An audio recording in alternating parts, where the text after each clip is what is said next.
नए यूजीसी कानून को लेकर पूरे देश में अब जगह जगह विरोध की आवाज उठने लगी है। हर जगह से यही मांग है कि नए यूजीसी कानून को वापस लिया जाए, अन्यथा लोग सड़कों पर उतरेंगे। भविष्य में जाकर इसके दूरगामी दुष्प्रभाव भी हो सकते हैं। अब तो भाजपा से भी विरोध की आवाज उठने लगी है। आगरा नगर निगम के पूर्व उप सभापति जगदीश पचौरी भाजपा ने भी विरोध जताते हुए खून से प्रधानमंत्री के नाम पत्र लिखा है और नए यूजीसी कानून में पुनरीक्षण कर संशोधन की मांग की है। मैं हूं आपके साथ विक्रम सिंह धाकरे और इस समय मेरी मौजूदगी है आगरा में।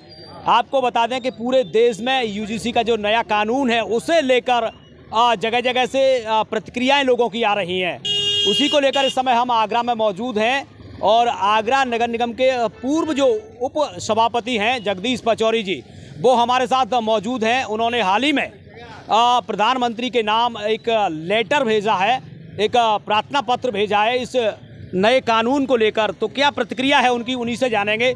जी सर, बहुत बहुत स्वागत है आपका न्यूज एक्सप्रेस में। और जिस तरीके से आपने एक प्रधानमंत्री के नाम पत्र लिखा है, क्या कुछ पूरा मामला है?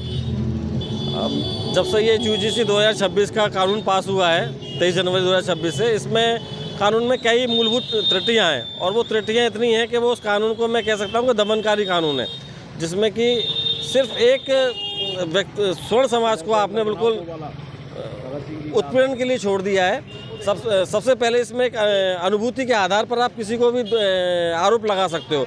मुझे अनुभूति हुई कि आपने मेरे लिए गलत बोला तो सामने वाले स्वर्ण छात्रों को आप कोई भी आरोप ला के उसको दोषी ठहरा सकते हो। दूसरा, उसके अंदर क्या है, जो 5 लोगों की जो कमेटी बनाई है, उस 5 लोगों की कमेटी में 5 लोग ओबीसी और एससी समाज से लिए गए, जिसमें कि एक महिला और एक विकलांग है, वो भी ओबीसी एससी समाज से लिए गया।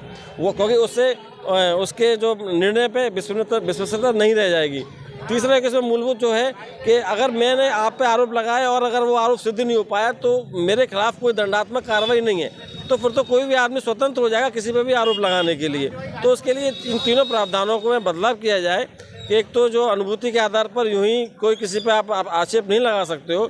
दूसरा ये है कि अगर जब तक उसमें कमेटी के अंदर आपको स्वर्ण जाति के आप सदस्य नहीं रखोगे तो लोगों को कहाँ न्याय मिल पाएगा, कहाँ वो लड़ेंगे। तीसरा ये है कि इसके अंदर जो तीसरी जो वजह बताई मैंने, दंडात्मक प्रक्रिया, अगर आप शिकायत करने वाले को दंड नहीं दोगे तो वो कहीं ना कहीं हर दूसरे आदमी के तीसरी इंतकार कर देगा और जो मेधावी छात्र है वो पढ़ने से वंचित रह जाएगा। वो उनकी शिकायतों को लेके पढ़ाई करेगा यूनिवर्सिटी के अंदर या फिर वो अपना शिक्षा ग्रहण करेगा। तो अच्छा, लगता है किस तरीके से इसमें, जैसे अगर किसी ने शिकायत भी की, अगर उसकी शिकायत फर्जी पाई जाती है तो उसमें कोई प्रक्रिया है इसकी? उसमें कोई प्रक्रिया नहीं है। जिसने शिकायत की है उसको स्वतंत्र निर्दोष मान के छोड़ दिया जाएगा। मतलब उसको एक तरीके से खुलेआम किसी का भी उत्पीड़न करने का अधिकार मिल गया। क्या लगता है इससे जो सवर्णों की शिक्षा है वो भी कहीं ना कहीं प्रभावित होगी आने वाले समय में? क्योंकि कोई भी पेरेंट्स घर से 12th के बाद अपने बच्चों को यूनिवर्सिटी भेजाएंगे नहीं, क्योंकि अब वो वहाँ पर पढ़ने जाएगा या अपने लिए ऊपर केस लगवाने जाएगा और या तो बेचारा वो डिप्रेशन में जाकर उसका परिवार या वो कहीं ना कहीं आत्महत्या के लिए उसको होना पड़ेगा, और नहीं तो उसके दूरगामी परिणाम ये हो सकते हैं कि भारतवर्ष में आज नहीं तो 10 से 15-20 साल बाद गृह युद्ध की स्थिति उत्पन्न हो सकती है। तो इसके दूरगामी जो परिणाम है वो अच्छे नहीं रहेंगे भारतवर्ष के लिए।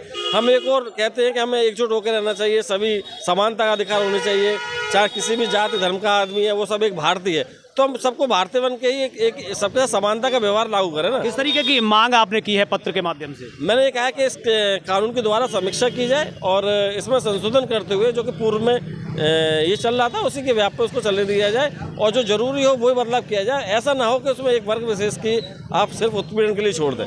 जी, मैं आपसे जानना चाहूँगा कि भाजपा तो लगातार ये कहती है कि सबका साथ और सबका विकास, तो यहाँ भेदभाव क्यों? फिर ये भेदभाव की स्थिति क्यों उत्पन्न हुई है ये तो शीर्ष नेतृत्व भाजपा ही बता पाएगी, क्योंकि जिन लोगों ने ये बनाया है, जिसमें कि ये सदन से तो नहीं हुआ, पर इसमें जो कानून मंत्री और अर्जुन मेघवाल और धर्मेंद्र प्रधान जी हैं, वो उनकी अनुमति से कहीं ना कहीं, क्योंकि अभी नवंबर या दिसंबर में ये ड्राफ्ट हुआ, 2025 फरवरी में ड्राफ्ट हुआ था, तो उसमें ये ऐसा कुछ नहीं था। इसमें जैसे एक सिर्फ ये था कि ओबीसी समुदाय को जोड़ दिया गया था। स्वागत है, वो भी हमारे भाई हैं, उनका भी स्वागत है, पर आप किसी को उत्पीड़न करने के व्याप से एक वर्ग विशेष को उत्पीड़न के व्याप से उस कानून को नहीं लागू कर। आपने इसमें ओबीसी को भी जोड़ दिया, और लेकिन जो 5 सदस्यीय जो टीम बनी है जो कहीं ना कहीं जांचकर्ताओं के रूप में रहेगी, तो उसमें भी सवर्णों को कहीं भी स्थान नहीं दिया गया। उसमें कोई सवर्ण को कोई स्थान नहीं है। 5 के 5 जो है वो एससी ओबीसी के।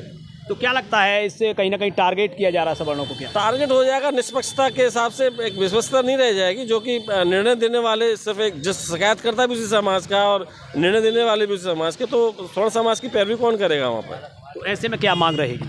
बस मेरी मांग है सरकार से कि इस बिल को संशोधित करके पुनः समीक्षा की जाए और इसको एक अच्छे रूप में, जिसमें कि समानता का भाव, उस रूप में इसको पास किया जाए।